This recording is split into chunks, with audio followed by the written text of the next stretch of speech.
is doing a fantastic job here. To my left, Melissa DeRosa, Secretary to the Governor. To her left, Gareth Rhodes, who's Deputy Superintendent of the Department of Financial Services, but has been working with us on this COVID situation. He's been doing a great job. Pleasure to be in the North Country today, Jefferson County. I want to thank Dr. Ty Stone for having us and the hospitality today. I wear a mask. Apparently it doesn't say anything. You don't see any words on it. But when someone wears a mask, it says to other people, I respect you. I respect your family. I respect the work of our frontline heroes, the nurses, the doctors, etc. And I wear this mask to protect you and your family because I respect you. It's a sign of respect. And all New Yorkers, I believe, should do it. Let's talk about the facts today and the situation we're looking at today. Number of hospitalizations are down again, so that is good news. The rolling total of the number of hospitalizations has been down, and that's good news. Number of intubations is down, and that's good news. And new cases per day, which is something we watch very carefully, a little bit up, but overall down. I refer to that as the mountain. You see the outline of the mountain. Adirondacks, we know about mountains. You see how fast we went up and how much slower the decline was. And that's important. That's what the national experts are talking about when they say you could have an outbreak that you couldn't recover from. The increase, the incline is very fast. The virus travels very quickly. And then the getting control of the outbreak is much slower and much harder.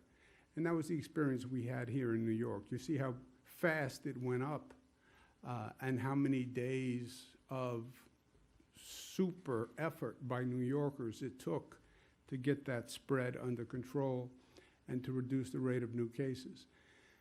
The number of lives lost, still painfully and tragically high. These are not numbers, these are families. These are lost individuals, their fathers and mothers and brothers and sisters, and 166 families are in pain today, and they are in our thoughts and prayers.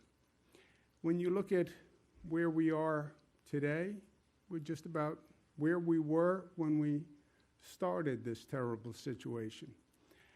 So we have hopefully come through the worst. We paid a heck of a price for it, but we've come through the worst. One of the things we've been very diligent in doing is taking care of our essential workers. We owe them. You know, there's still a right thing in life and a wrong thing. There's still obligation and gratitude, and the essential workers we owe. We closed down everything. We communicated how important it was to do that, how deadly this virus was, and then we told the essential workers, but you have to show up tomorrow, even though this is a deadly virus. We need you to show up, nurses, doctors, transit workers, police officers. We need you to go to work while everybody else can stay home and try to be safe. They made a tremendous sacrifice, and I asked them to do it myself day after day. And I told them we would do everything we needed to do to protect them. We've been doing testing of the essential workers to see if we have a problem anywhere. And good news has been the frontline workers are testing at lower rates than the general population. So downstate New York, the transit workers tested about 14% of the overall number tested positive. That's compared to New York City, where about 19.9% of the general population. The healthcare workers, 12%. Think about that. Nurses, doctors in emergency rooms, 12%. You know what that means? That means PPE works. Masks work, gloves work, hand sanitizing works. How do healthcare workers have a lower percentage of infection than the general population? Because people don't wear these at home, and they don't take the same precautions, but this works. NYPD, 10%, fire department, 17%. We then sampled the New York State Police, who've been doing extraordinary work. We sampled 2,700, which is a large sample. Of the state police, only 3% tested positive. And that's general population, upstate New York, of about 12%. So that's also very good news.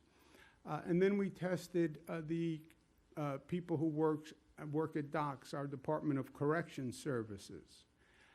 Prisons, we've also been very careful because prisons, you have a congregate population. Wherever you have those gatherings, that's where we see that virus spread. So we did a test of those people who work at the Department of Corrections, primarily corrections officials.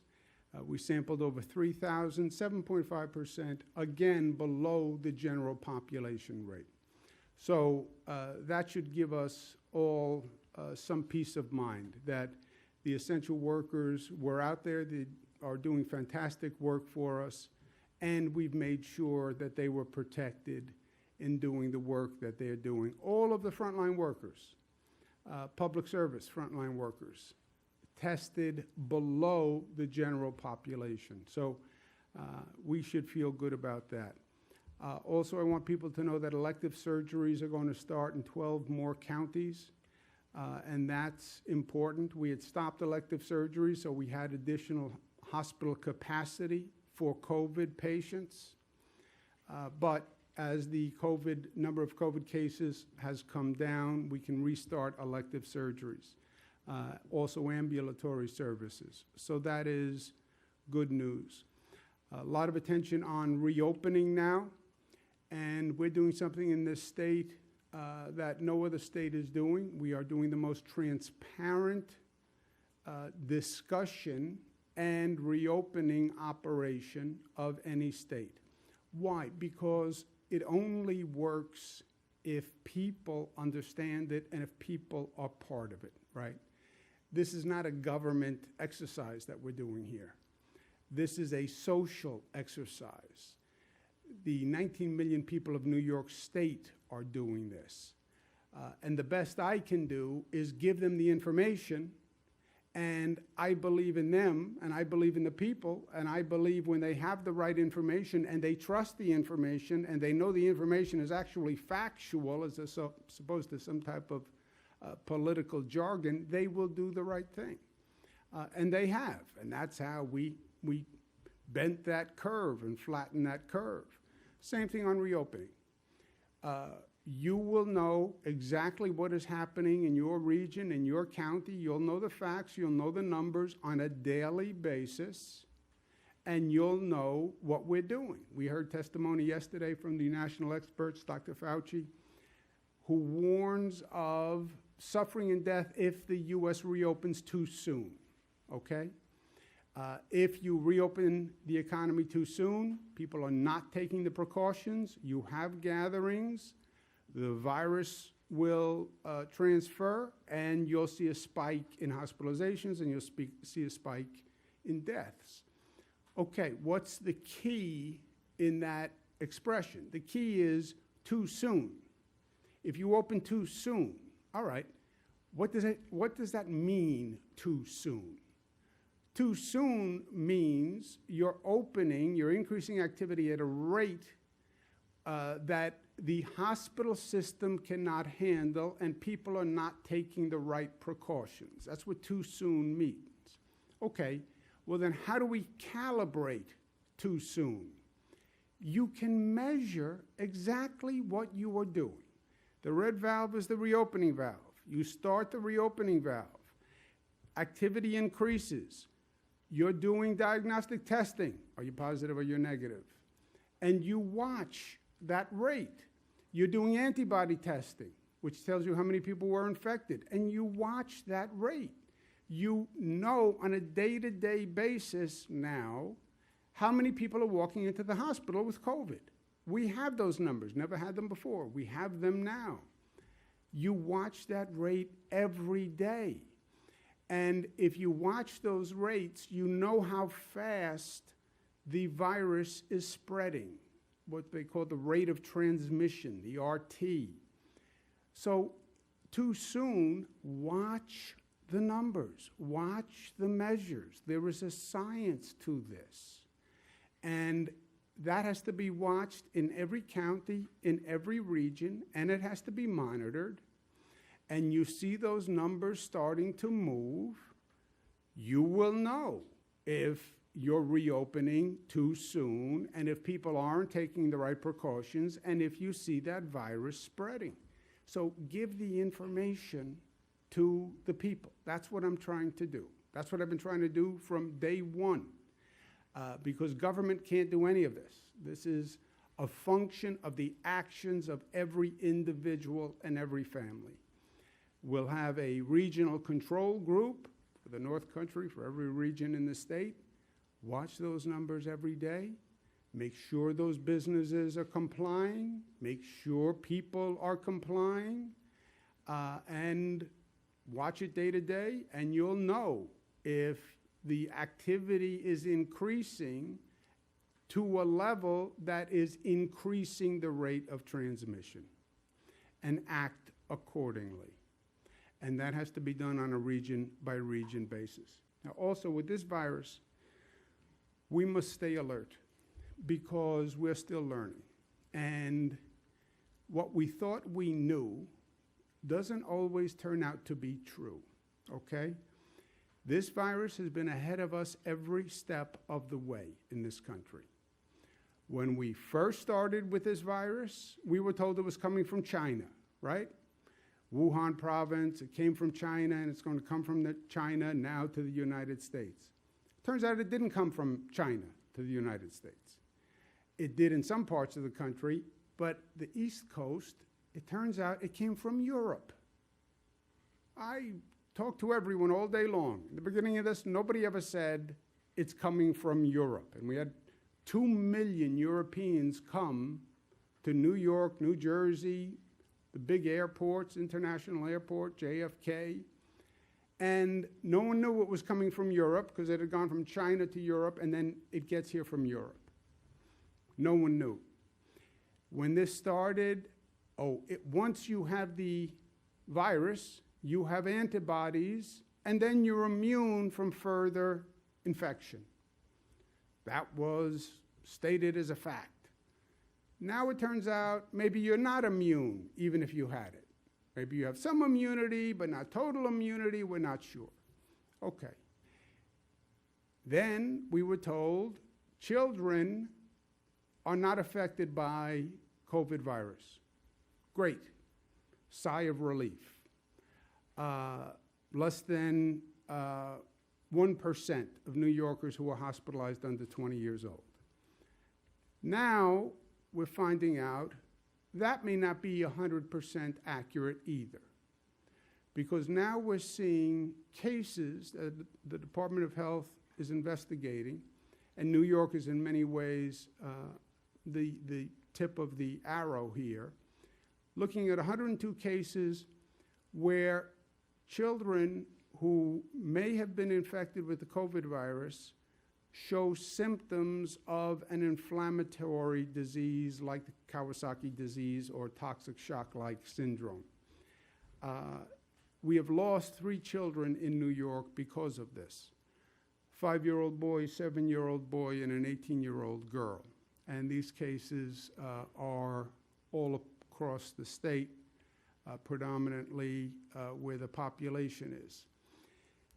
60% of these children tested positive for the COVID virus. 40% tested positive for the antibodies of the COVID virus, okay?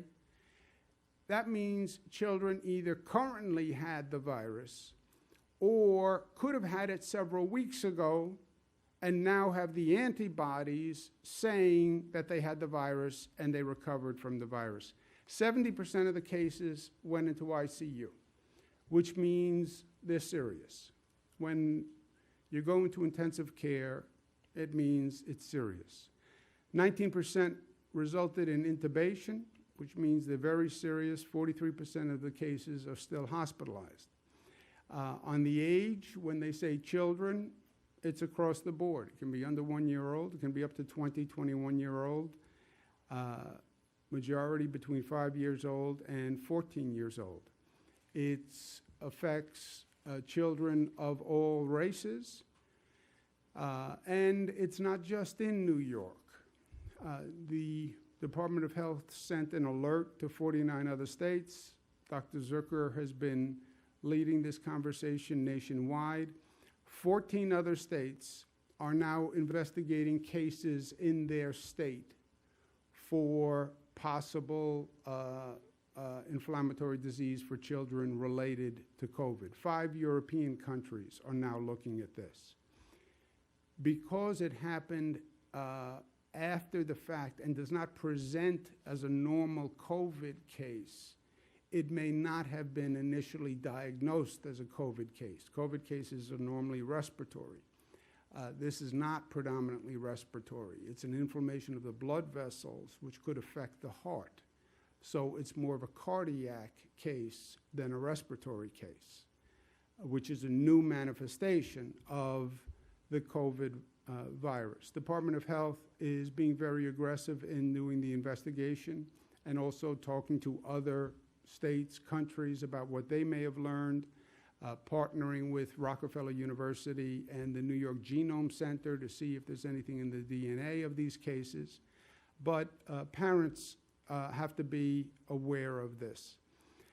The predominant signs: fever, abdominal pain, skin rash, other symptoms, change in skin color, difficulty feeding, trouble breathing, racing heart, lethargy, irritability, or confusion. So it's a wide array of symptoms, as you can see, which makes it even harder for a parent to know exactly what they're dealing with.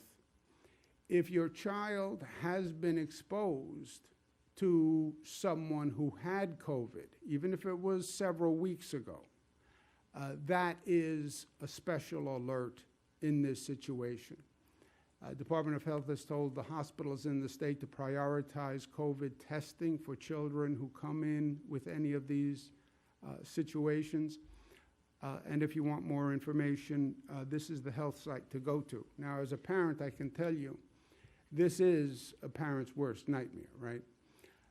To have a child, we thought that children were not especially affected by the virus. To now find out that they might be, and it might be several weeks later, this is truly disturbing. So we raise it because it's something that parents should be aware of. We're still finding out more about it. We're working very aggressively. The more we know, the more we'll communicate.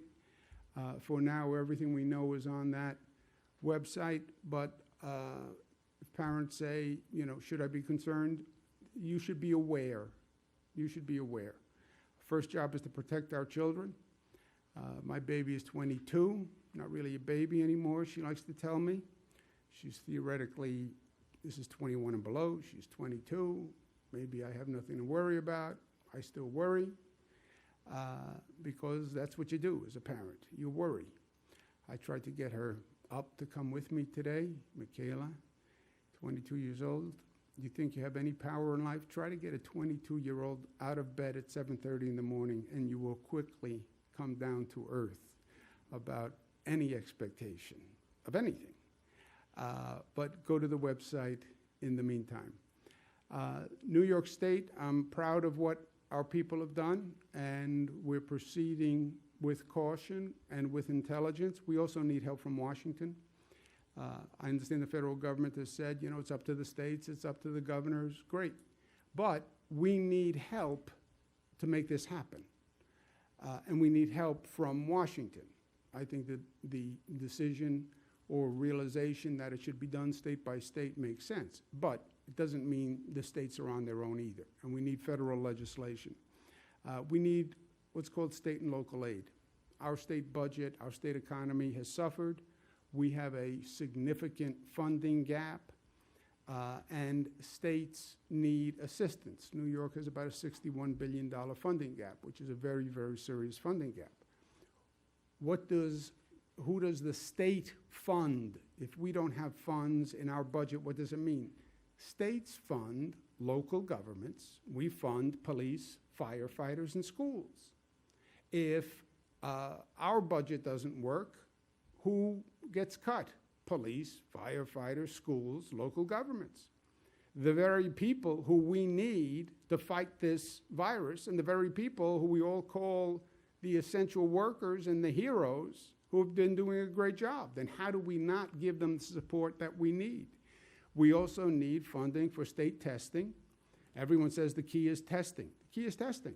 By the way, this is a tremendous operation to put in place. This will be millions of tests in New York. Tracing, never been done before to this extent. It's going to be thousands of people who have to do tracing. We need funding for that. The Washington bill should finally provide a real economic stimulus that helps this nation rebuild. Every president has talked about the need to rebuild our infrastructure, our roads, our bridges, our airports. Every administration does a report. The bridges are falling, the roads are crumbling. Our country doesn't build airports anymore, which it doesn't. We're building a new airport in downstate New York, the LaGuardia Airport. First new airport in 25 years in this country. How can it be that we haven't built a new airport in 25 years? You fly around the world and everybody's airport looks amazing. It's like a shopping mall, hotel, entertainment complex, and then you come to an airport in this country. You need to stimulate the economy. You need to create jobs. Do what every president has said, but none has done, Democratic and Republican. The bill that was introduced yesterday has something that's very important to many states. It repeals what's called SALT, S-A-L-T, the state and local tax deduction. This was a tax change made 3 years ago in Washington. It increases the taxes of homeowners in certain states. New York is one of them. It costs New York State about $29 billion per year. State of Massachusetts, $11.8 billion per year. It also affects New Jersey, Connecticut, Maryland. That is repealed in this bill that the House put in. It's the single best piece of action for the state of New York. And we have representatives who know this very well in Representative Lowy and Representative Neal. I applaud them for putting it in. They have to make sure it's in the final bill, because the only thing that matters is what's in the final bill. But that is good news in this bill. And the need for state and local aid, this is not a Democratic-Republican issue. You have Democratic governors, you have Republican governors. All governors will say they need assistance from the federal government. The governors work together in an organization called the National Governors Association, NGA. The chairman is a Republican, Governor Hogan from Maryland. I'm the vice chairman, Democrat. Governor Hogan and I did a joint statement on behalf of all the governors saying, we understand what we have to do, we're prepared to do it, but we need help from Washington, and we need that state and local funding. So this is not a partisan issue. Something else that Washington has to do, which is very important. Special interests always rear their ugly head. And these bills that are coming out of Washington, they have a lot of funding to get the economy running. A lot of money for big businesses, and a lot of money for millionaires, and a lot of money for large corporations. I fear what is going to happen is that corporations are going to use this pandemic as an excuse to lay off workers. They're already telling analysts that their profits are going to go up because they're going to reduce their payroll. So you'll have Americans who are now out of work, who think they're going to get their job back, But the corporation is going to announce, by the way, we don't need all those employees back. We're going to reduce our number of employees. And you'll see layoffs for Americans. We went through this before. 2008, we had the mortgage fraud economic catastrophe, right? And we bailed out the banks. I was Attorney General at the time.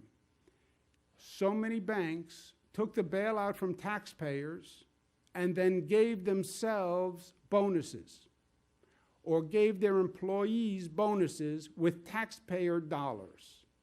And as Attorney General, I had to bring actions against these corporations to get the money back. How absurd. They create a financial catastrophe in 2008 because of these mortgage scams and mortgage frauds. Taxpayers bail out the corporation. They turn around and use the money to give themselves a fat paycheck, when they're the ones who caused the problem in the first place. So we made this mistake before. We can't make this mistake again. I did an op-ed today in the Washington Post that speaks just to this. You want to provide subsidies to corporations? I understand that. Make sure the subsidies are tied to worker protections. Very simple. If a corporation gets a check from the government, that corporation must not lay off any workers. Have the same number of workers after the pandemic that you had before the pandemic. And don't think taxpayers are going to subsidize you, Mr. Corporation, so you can then lay off workers. And then the taxpayers can then pay for that. I call it the Americans First Law. No corporate bailout if you're going to lay off workers. And it's going to be introduced by members of the New York congressional delegation. And I'm very proud of them for their leadership. If we get that Washington bill passed, then it's going to make a significant difference because it's going to give states the ability to do what they need to do to reopen. And we can take it from there because we are New York tough, which is New York tough and smart and united and disciplined and tough enough to love. Thank you. Questions? Governor, good afternoon. Jeff Cole from Channel 7 here in Watertown, hoping to be able to ask you a couple of questions. First, welcome to Watertown, and welcome back to the region. It's good to have you here. First question, what's the future of state prisons? The budget gives you the authority to close as many as you see fit, and now that we have this political climate and the fiscal climate, many corrections officers' families have a lot to worry about. They're worrying perhaps about their job at a state prison right now. What do you tell those communities that host them, the COs, their families? Is it still on the table, and if so, how many? Well, first I say to them, I thank them for the service that they've been doing. Again, I feel very passionately about the frontline workers, the essential workers who've been showing up every day. Nobody wanted to stay home, but you know what's worse than staying home? Going to work in the middle of this pandemic when nobody even knew what the virus was about or how contagious it was, and they still showed up. They still showed up to manage the prison system. I'm glad the results we've seen show that we did what we had to do to protect them, and they protected themselves. But that's good news. As far as the state budget is purely going to be a function of what we get from Washington. We have a $61 billion deficit. There is no way I can make up that deficit.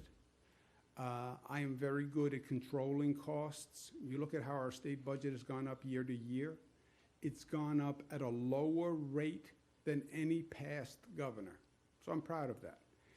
But I can't make up $61 billion.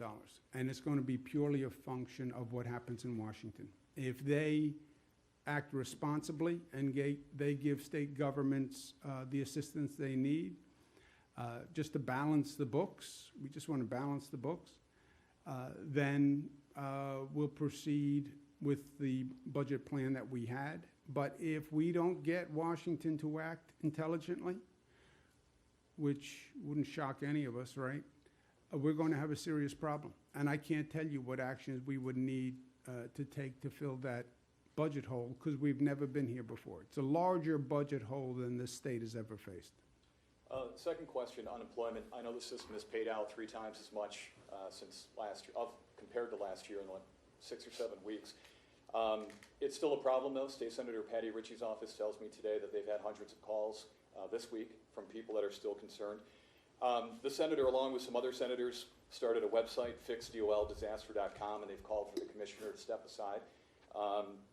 That prompted a response from your office, from a spokesperson, calling it cheap shots from cheap politicians. Is the system fixed? Is there a problem still? And to the senators that are asking questions for their constituents, are they cheap politicians? Look, is it a cheap shot? Yes, it's a cheap shot. Let's look at the facts. And I understand that it's easy to pander, you know. But let's just be a little honest here. The states have unemployment systems. The states' unemployment systems, because it's not New York, it's every state across the country. You know, we tend to think we're the only ones in New York. I talk to all the governors periodically. Every state is having a terrible time with this. Normally, a state unemployment website would handle several thousand calls, okay? We're now handling in the millions. We have 3,000 people working on the phones and the website. Just think about that, 3,000 people trying to keep up with the increase in the volume. Washington passed a law just several weeks ago implementing new unemployment benefits. The states, they then hand it to the states. The states then have to figure out how to administer this law. And the federal law doesn't say anyone who calls gets money. Federal law says when the person calls, they have to certify the following 57 things before you can give them a check. All this information that you have to get, all this information that you have to certify, that's all in the federal law. The states then have to handle literally millions of claims and meet all those certifications. It crashes the website. It crashes the new website. We literally have the people from Google who come in to redesign a website to handle this volume. Every state is going through this. Our response rate is much, much better than any other state. But if you haven't gotten your check, none of that matters. I understand that. The good news is when you're not losing any money, because when you get your check, it'll be for the full amount, but you still don't have the check today. And all that matters to you is you want that check in your hand today because you need it. I get that. We have made tremendous progress in a very short period of time. But again, no one could have seen this coming. If no one would have built a website and an office apparatus to handle millions of calls when you never expected it to happen. But we have reduced dramatically the wait time and the response time. Melissa may have some updated facts on this. Yeah, just to punctuate the governor's point, in the last financial crisis, we had 300,000 lost jobs in the entirety of the 2008 crash. So when people say, you've experienced these past crises, why weren't you ready for this one? We were ready for this one. We've handled 6 times that in the first 7 weeks of this crisis. We processed 1.8 million claims. The Department of Labor later today will announce that we've now released $7.4 billion to roughly 1.7 million New Yorkers who are struggling with unemployment. And on the pandemic unemployment insurance the governor referenced, which was the new unemployment insurance that the federal government announced several weeks ago, that then they originally said you have to apply, get rejected, reapply, and we put out a streamlined process before any other state in the country. We've now paid out 330,000 of those claims. So we are making tremendous progress. The Department of Labor is going to have an announcement later today on the forfeiture days, which has been another issue that I know many are confronting, that I think is going to go a long way towards giving people confidence in the system, and we're continuing to work at it. I'll tell you what, it's a cheap shot, though. First, everybody knows, nobody could have expected this, and when you have 1.8 million claims, when in 2008 you only had 300,000, right, which was the last fiscal disaster, financial disaster. 300,000 in 2008, this is 1.8 million. What's going to happen 2 months from now? I'll tell you what the cheap shot will be from a politician. few months from now when this is over, they'll find someone who got the benefits who didn't deserve the benefits, right? And they'll say, how did you give that person an unemployment check? They didn't deserve the unemployment check. You gave away the taxpayers' money unfairly. That's what they're going to say. They'll get one person or two people. And then I'll say to you, look, we were trying to accelerate as fast as possible because people were waiting for their unemployment benefit and everybody was yelling. Yeah, well, you should have checked. You gave away taxpayers' money inappropriately. So that's the tension. You want to get everybody processed, but you don't want to give funds to people who don't meet the federal criteria, which is extensive, their criteria. But you want to get it done in a day, but you have to get it done right. Sir? Brian Dwyer from Inspection News, and welcome to Watertown as well. It looks like from the charts that I saw that the North Country hit 7 of 7 of the requirements to reopen, which I don't believe was the case just maybe yesterday or 24 hours ago. Testing was the issue. I think that was at 6 of 7. Can you kind of give me the story of what changed in the last 24 hours?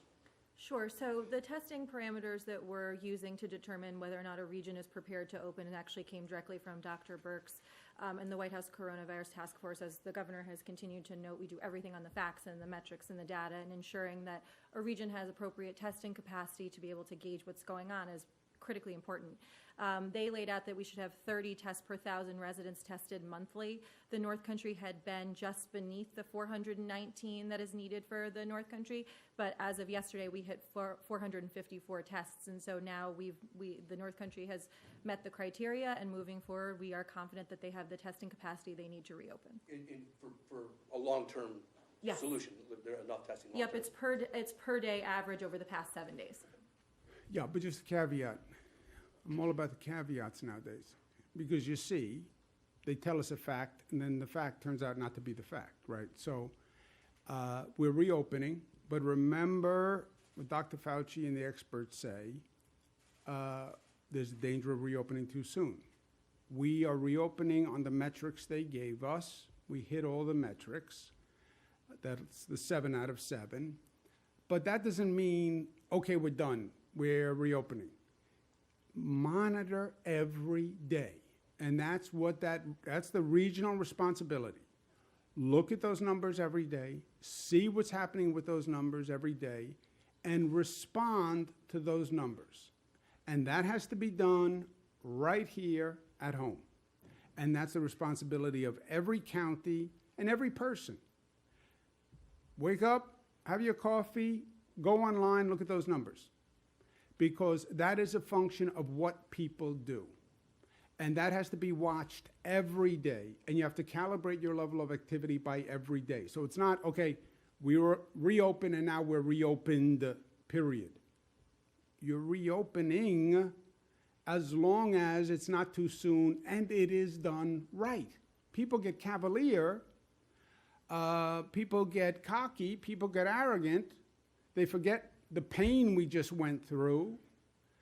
We'll be right back in the same situation. Is it possible for the numbers, because I know that yesterday they were 500 or so tests short. Are there now enough tests in the North Country to guarantee that number doesn't go back below? Yep, we're working with the county leadership to make sure that they have the test kits and the reagents they need to stay above that 419 number. Once you have the testing capacity, you won't lose the capacity, or you shouldn't lose the capacity. It's now what those tests say every day, right? That's what you're looking at. You're looking at how many tests positive, what's happening on the hospitalization rate. And that's how you're monitoring whether or not you're making progress or you're going backwards. Governor, Julie Ritchie with North Country Public Radio. As you know, the North Country houses a large portion of the state's inmate population. You mentioned earlier in your briefing about testing of correctional officers, but right now the state's only testing about 1% of inmates, and we have an outbreak at least at one of our facilities up here. Is there a plan to test more inmates and to prevent further outbreaks in the prison population? Yeah, and just let's put the context. We are ramping up testing all across the board, right? That's what everyone says, ramp up testing, ramp up testing. I'm asking for additional funding to ramp up testing. North Country just came up to the standard of testing they need. And test special vulnerable populations, nursing homes, nursing homes, nursing homes, COVID, children presenting inflammatory syndromes, essential workers, and the prison population is in that category. You need more tests all across the board, right? We're testing nursing home employees twice a week. We're trying to increase testing for nursing home patients. So you need more testing across the board. As we get more testing capacity, then we can do it in all the vulnerable populations, including prison population. And as that gets expanded and as we have more testing, we make those results available. And when we have a problem, we respond to it. I don't know what the next wave of testing, I don't know if we did the next wave of testing. Do you have any update on that? We're testing the prison population under the same criteria that we're testing the general population. So people who have been in direct contact with people who are COVID positive, or people who are demonstrating COVID symptoms and are not testing positive for anything else. At this point, there's been 445 who have tested positive within the prison system. 306 have recovered. We're monitoring 113. I don't know the specific outbreak you're referencing. I will look in Green Meadow, so I'll look into that as soon as we're finished this and get you a more specific answer back. But if there's more testing that's needed because there's an outbreak, of course, that will be ramped up. And the prisons have done a great job so far in terms of making sure everything is properly disinfected, getting hand sanitizer to the prisoners, and making sure that everything is being sanitized after every meal, after showers, et cetera. So they've done a tremendous job, the corrections officers, under very difficult circumstances. But as we continue to increase testing capacity, as the governor says, we will increase it across the board, including in our prisons. I'll tell you, I was shocked at how low the infection rate was for the correction officers. Less than the general population. And they're in the prisons, obviously, all day. And you can't avoid contact with prisoners when you're a prison guard.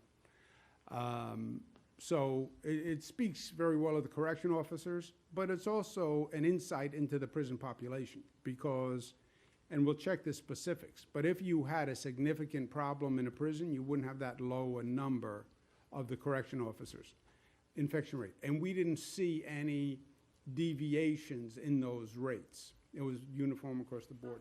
On Fort Drum, they're relaxing restrictions a little more quickly than the state is. They've opened up barber shops again this week and the fitness center. Does that undermine or conflict with what the state is trying to do when you have this large population here in Watertown moving a little more quickly than what you've laid out? Look, I hope they're right. I hope they're careful, right? You have a lot of states that are moving quickly. I understand the pressure. I feel the pressure. I get it. I get it in stereo. I get it. I understand it personally. I understand it socially. I understand it economically. And as governor, the state is taking a terrible beating every day. That economy is slow, right? Because the state budget is just a function of the overall economic budget. And I don't know what Fort Drum is doing in particular, but look, the CDC came up with guidelines that said, the federal government said, but this is a federal government that's very aggressive about getting the economy going. And that federal government came up with CDC guidelines that said, don't start to open unless X, Y, and Z.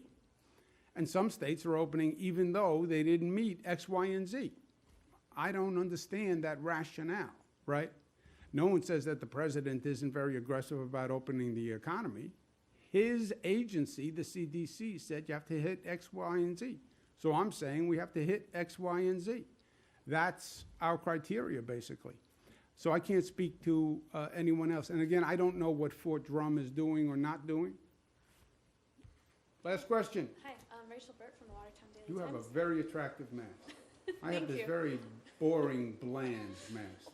Yeah, this used to be a dress, and now it's a mask. That is a nice one. So California announced that the state colleges will not be opening for the fall, and they will be all online at least until January. So given that New York has a similar structure, do you see us following suit with SUNY schools, and when do you think that decision will be made? I don't know.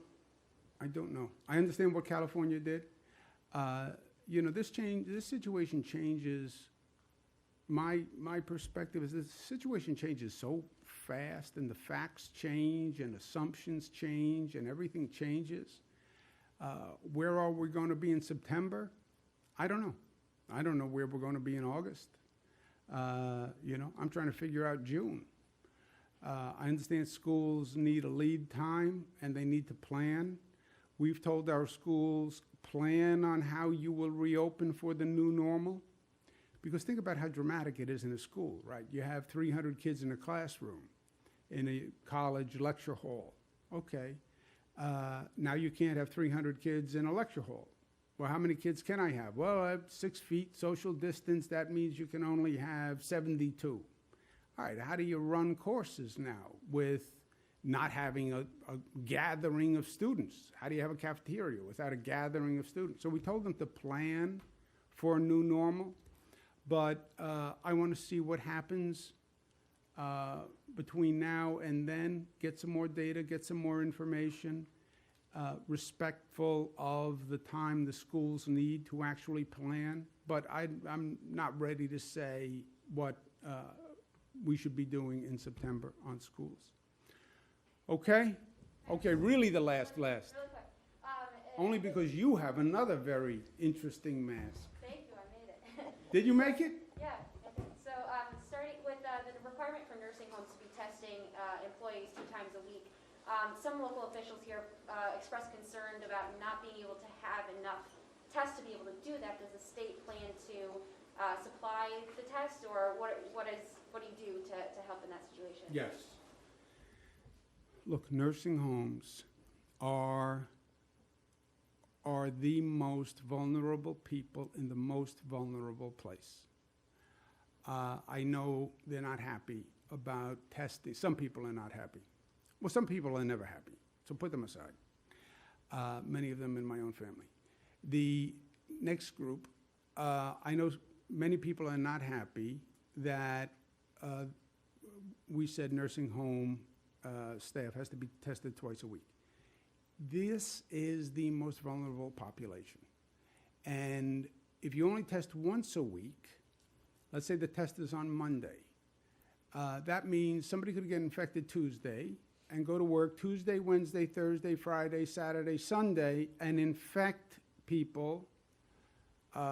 So twice a week is not that dramatic. We will help them with the number of tests. The test will be no cost to the employees. And yes, it's a inconvenience, it's a pain in the neck, but we'll help them get the tests.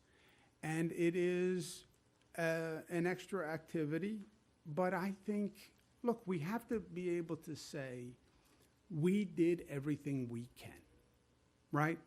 We have to look at that death number every day. 166 people died. The only way you put your head on the pillow at night is you say, I did everything I could.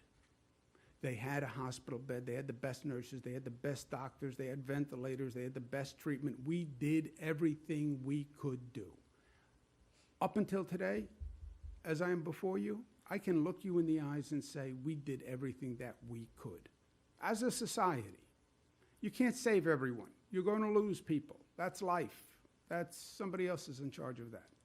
Much higher pay grade. But we did everything we could. I want to make sure the same is true until this is over. We did everything we could. And testing staff twice a week, yes, it's onerous, and I understand it's a pain, but we have to do everything we could do, and testing twice a week, I know we can do, and I will help them get the tests if they can't get them. Thank you very much for having us.